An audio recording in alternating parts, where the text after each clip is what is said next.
Feel free, এবং আপনারাও যদি আমাদের সাথে কথা বলতে চান কথা বলতে পারবেন। সবাইকে অসংখ্য ধন্যবাদ। আপনাদের জন্য ভালো হোক, মঙ্গল হোক।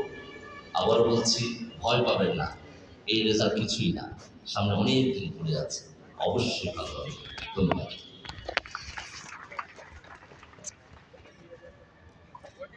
ধন্যবাদ স্যারকে। স্যারের কথা শুনে আসলে আমি মা, আমার মনে অনেক হতাশাও কেটে যায়। আমাদের মধ্যেও এরকম হয়, ছেলে কেন ভালো করলো না। আমরা সবসময় বলি নটরডেম কলেজ একটা পরিবার। এখানে যারা আসে বাবা মায়ের সাথে সাথে কখনো জানানি আমরা শিক্ষকেরাও তাদের বাবা মা হয়ে উঠি। কলেজের নিয়ম শৃঙ্খলা সম্পর্কিত অনুষ্ঠানে এবার বক্তব্য রাখার জন্য অনুরোধ করছি সম্মানিত ছাত্র পরিচালক আন্তরিক শান্তকালী সিসি মহোদয়।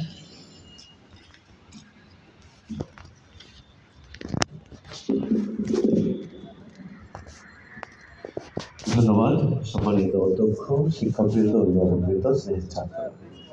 নটরডেম কলেজে যে ডিসিপ্লিন বা নিয়ম শৃঙ্খলাটা আপনারা মধ্যে সবাই জানেন, বিশেষ করে ছাত্ররা জানে, কারণ প্রথম দিনই ক্লাসে এই ছাত্র অভিভাবক নির্দেশিকা এই বইটি দেওয়া হয়েছিল, এবং প্রথম যে পরীক্ষা ক্লাস পরীক্ষা এই নির্দেশিকার উপরে নেওয়া হয়েছে, যেটার নাম্বার আপনাদের রেজাল্ট কার্ডের ডান পাশে একটা ঘরে আছে, সেটা দেখে সেখানে যাদের 70 আপ তারা ভালো মতো নিয়মটা জানে। মোটামুটি ভাই বলুন যারা 70 নিচে তারা বেশি গুরুত্ব দিয়ে সেটা পড়েনি, পরীক্ষা ভালো হয়নি, যার জন্য নাম্বারটা একটু কম। কিন্তু নিয়মে যা লেখা আছে সেটা কিন্তু আমরা পালন করি, আমরা পালন করব। যে ছাত্ররা পালন করে না তাদেরকে সহযোগিতা করব পালন করতে। নিয়ম আছে, নিয়ম আমরা পালন করব।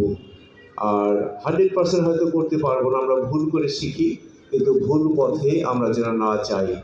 বর্ষের শেষে যেন না বলি আমরা নিয়ম জানি না, কীভাবে পালন করবো জানতে হবে। ছাত্ররা জানে, 100% বলবো ছাত্ররা জানে কম বেশি। এখন অভিভাবকদের জানতে হবে, কারণ আপনাদের ছাড়া, আপনাদের সহযোগিতা ছাড়া আমরা আমাদের এই কলেজের নিয়ম শৃঙ্খলাগুলি যথাযথভাবে পালন করতে পারবো না। আর এই কাজটি আমরা করে থাকি আমাদের 3টি অফিসের মধ্য দিয়ে। হ্যারিংটন ভবনের 216 নম্বর রুমে আমি এবং আরেকজন ফাদার আমরা বসি, 2 জন ফাদার ড্যানিস দিগন্ত, আর টিম ভবনে 152 নম্বর কক্ষে বসেন আমাদের mister William Bride, assistant professor of management, এবং 351 নম্বর রুমে বসে ফাদার প্রণয় আন্তরিক। আমরা 3টে অফিস থেকে 6 জন মানুষ আমরা এই ডিসিপ্লিনের কাজে সাহায্য করি। আর এটার জন্য আমাদের আপনাদের অভিভাবকদের সহযোগিতা অনেক অনেক বেশি প্রয়োজন, এবং আমাদের কলেজের শিক্ষকগণ, কর্মকর্তা কর্মচারী, আমাদের রক্ষণাবেক্ষণ বা মেনটেন্স স্টাফ, আমরা সবাই মিলে কাজটা করি, কারণ এই কাজটা অনেক বড় একটা কাজ, আর আমরা চাই এই কাজটা সুন্দরভাবে করতে। কয়েকটা বিষয়ে উল্লেখ করতে চাই যেগুলি এই নির্দেশিকায় লেখা আছে। উপস্থিতি, 100% উপস্থিতি আমরা চাই, কিন্তু আমরা জানি যে ইচ্ছা থাকলে অনেক সময় হয় না। একদিন দুদিন অসুস্থতা, ডাক্তারের কাছে যাওয়ার প্রয়োজন পড়ে না। আমাদের প্রাকৃতিক দুর্যোগ, আমাদের পারিবারিক, ব্যক্তিগত, ধর্মীয় বিভিন্ন কারণে আমাদের একদিন দুদিন ক্লাস মিস হইতেই পারে। সেটা শুধু আমাদেরকে ইনফরমেশন দিলেই হবে। আর এই কারণের জন্য বা কারণগুলির জন্য আমরা 15% অ্যাটেন্ডেন্স এক্সকিউজ করি। 100% আমরা আশা করি, এবং আমি বলবো যে 50-60% যারা পারফেক্ট অ্যাটেন্ডেন্স সার্টিফিকেট পায়, কিন্তু আমরা আশা করবো যে 85-এর নিচে যেন কেউ না হয়। আর ইন্ডিভিজুয়াল কেস যদি কোনো ধরনের বড় অসুবিধা হয় সেটা আমরা দেখবো আলাদাভাবেই, মানবতার দিক থেকে যতটুকু করার আমরা করি আপনাদের সহযোগিতায়, কিন্তু সেটা প্রমাণ দিতে হবে না, সেই প্রেসক্রিপশন, ডাক্তারের প্রেসক্রিপশন আসলে প্রয়োজন। অ্যাটেন্ডেন্সের জন্য আমি বলবো যে যদি কারো কোনো বিশেষ সমস্যা হয় আমরা জানবো, কথা বলবো, একসঙ্গে আমাদের ছাত্রদের সাহায্য করবো। দ্বিতীয় বিষয়টা হলো ক্লাস শুরু হয় 8টায়, এবং আমরা 8:10 পর্যন্ত আমরা গেটটা খোলা রাখি। কিন্তু তারপরে কিন্তু আমরা কাউকে আর কলেজ ক্যাম্পাসে ঢুকতে দেই না। তাহলে এত কষ্ট করে এত দূর থেকে আসে, ট্রাফিক জ্যাম, বিভিন্ন কারণ থাকে, কিন্তু আমরা যদি একদিন দেই তাহলে দ্বিতীয় দিন, তৃতীয় দিন, প্রতিদিন দিতে হবে। এবং দেখা যাবে যে প্রথম ক্লাসটা অনেকেই করবে না, তাহলে আমরা কিন্তু এই সবার পর থেকে আরো একটু বেশি সচেতন থাকবো যেন 8টার আগেই আমাদের ছাত্ররা ক্লাসে আসে। কুইজের পরে বা একটা দুটা ক্লাসের পর আমরা কাউকে ছুটি দিই না, যারা এটা আপনাদের দায়িত্ব গাইডেন্স অফিসে এসে তার অ্যাটেন্ডেন্স চেক করা, কারণ আমরা সবার জন্য ওই বেসিস করে পাঠাতে পারবো না, প্রতিদিন পাঠাই আমরা। আর বড় হচ্ছে ওদেরকে একটু সুযোগ দিতে হবে। 2 মাসে একবার হয়, সেকেন্ড সেমিস্টার 2 বার, এটা সবার শেষে এসে লাভ দেয় না। মাঝখানে যাদের লেখা আছে রিপোর্ট কার্ডে দেখা করা তারা দেখা করবেন, এবং এছাড়াও মার্চ মাসের দিকে একবার আসলে সুযোগ থাকবে, আর অ্যাটেন্ডেন্স যদি কম থাকে, অবহেলা থাকে, সেটা আমরা জানবো, তাদের সংশোধন করার সুযোগ থাকবে। ফার্স্ট ইয়ারে কেউ ফেল না করে, এবং সেকেন্ড ইয়ারে মাত্র 5 মাস, সেকেন্ড ইয়ারে যদি আমরা কলেজে 3 বার আসতে হবে। আর সেকেন্ড ইয়ারে অনেক ছেলেরা ফার্স্ট ইয়ারে অনেক ভালো 100% অ্যাটেন্ডেন্স, সেকেন্ড ইয়ারে গিয়ে 60 হতে পারে।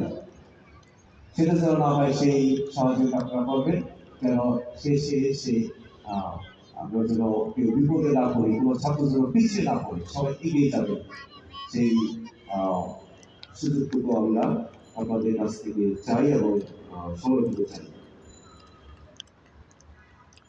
রিপোর্ট কার্ডে যদি কোনো ভুল হয়ে থাকে তাহলে 1 সপ্তাহের মধ্যেই আবেদন করে সংশোধনের জন্য সেটা অফিসে জমা দেবেন, এবং আমরা আশা করি এই মিটিং এর পর থেকে আপনাদের সঙ্গে আমাদের যোগাযোগ আরো বৃদ্ধি পাবে, এবং আপনারা আসবেন দয়া করে। অনেক ছাত্র যে রিপোর্ট কার্ড দেয় আমার কাছে গত সপ্তাহে প্রায় 50 জন ছাত্র আসছে, বাবা মা আসতে পারবে না, কেন পারবে না? অনেক দূরে। এই অজুহাত, আপনারা আসবেন দয়া করে। এবং ছেলেরা কি সত্য কথা বলছে না মিথ্যা কথা বলছে আমরা তো জানি না, বলো যে বাবা আসতে পারবে না, আসতে পারবে না, মামা আসবে, মামা তো রিক্সা লাগবে আমরা বলতে পারি, হুইল প্রুভ ইট, সেটা আপন মামা না বানানো মামা। এই যে সামনে দুইটা সেমিস্টার কমপক্ষে 4 বার, কমপক্ষে। আর আমরা যখন আপনাদের আসতে বলি, যদি সেই দিন আসতে না পারে সেই সপ্তাহের মধ্যে আসে। সবাইকে অনেক ধন্যবাদ। আসলে আপনাদের সঙ্গে আমাদের যোগাযোগ আরো বৃদ্ধি পাবে। ধন্যবাদ।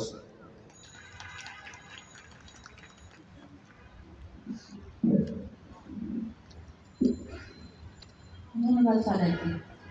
এবারে আপনাদের কথা শুনবো। একদম উন্মুক্ত আলোচনার বেলা এই পর্বটি পরিচালনা করবার জন্য আমি সমাজকর্ম বিভাগের সম্মানিত শিক্ষক জনাব আইনিশ প্রেসিড স্যারকে অনুরোধ করছি।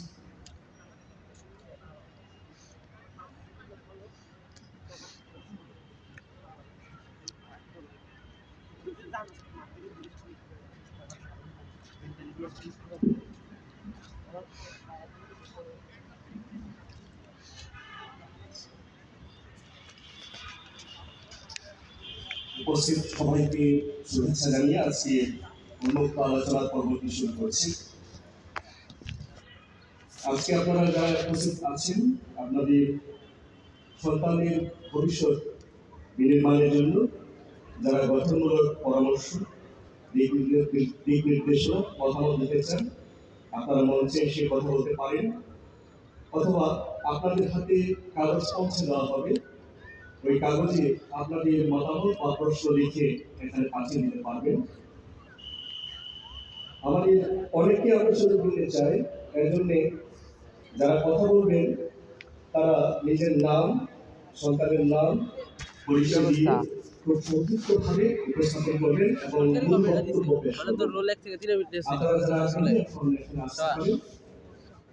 এত ভালো জানতাম না এসে কি কি কইতাছিলাম। কততম হইছিস তুই?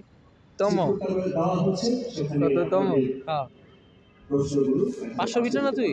তোর ডাবল লাগে 1200 নয় দলীয় টিমকে অনুরোধ করছে তো 500 ভিতরে না? এই আগে 7 ডাবল। হ্যাঁ আসল কথা বল। প্রতি কুইজ এলো নিয়ে এলো, যে নাম্বার পাইছে এমনি খেললো। আরে আমার তো ফিজিক্সে খারাপ করছি না, দেখছো? এই দেখ আর ভাই ফিজিক্স কেমিস্ট্রি আমার খারাপ। আমার ফিজিক্সে পাইছি 20, কেমিস্ট্রিতে 25 বুঝ গেল। এই যা তোর কেমন? 600 প্লাস। আসলে এটা তো কুইজে খারাপ করলে সমস্যা হতো না, টার্মে খারাপ হইলে টার্মে খারাপ হলে সমস্যা, কারণ 50% টার্মে মনে করো 50% এক নাম্বার মেলা আর ইয়ে তো কুইজ তো 3টা মিলা গড় করে তাও আবার 25 যায় ওই তো 6টা ভাগ দেবে, হ্যাঁ। একটা কিছু না কিছু যায় ভাই দূরে যান দেখে আসো বুঝছি আপনার অনেক ভালো হয়েছে তারপর তো আপনার কাছে তুমি সমুদ্রের মধ্যে চলে গেছো এখানে কিন্তু সবাই ভালো সারা বাংলাদেশের